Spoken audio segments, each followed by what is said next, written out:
Okay, so let's take up the test. What I'd like you guys to do is just pay attention as I show you how to work through these questions. An atom with 4 protons in its nucleus will have how many neutrons?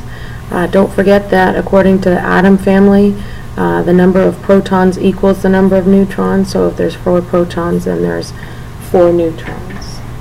How many electrons will there be in a neutral titanium atom? In this case, you're going to need to use your periodic table.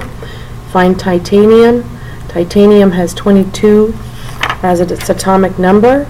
So if there's 22 protons, then there will be 22 electrons. How many outer shell electrons are there in a sodium atom?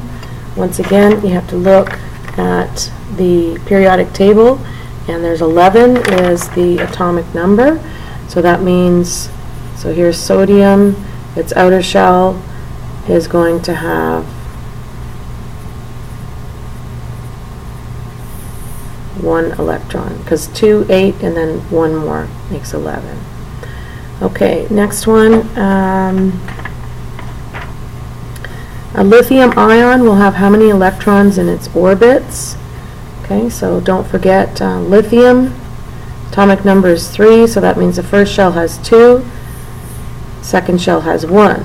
But we say it's a lithium ion, which means it's positively charged, so it needs to have more protons than electrons. So it has given up this electron to someone else, so it's going to have 2 electrons in its outer, in its orbit. Which group of the periodic table holds the elements with full outer valence shells? Based on our information that we learned, the left-hand side, or group 1, are the most reactive. That means they've got an electron to give away, and the least reactive are group 18, which are the noble gases.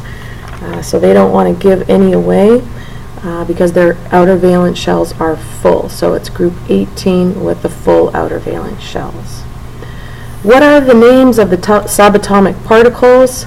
That's D, protons, neutrons, and electrons. What do protons and neutrons have in common? Protons are in the nucleus along with neutrons. So that's Peggy and Norman. They're both found in the nucleus.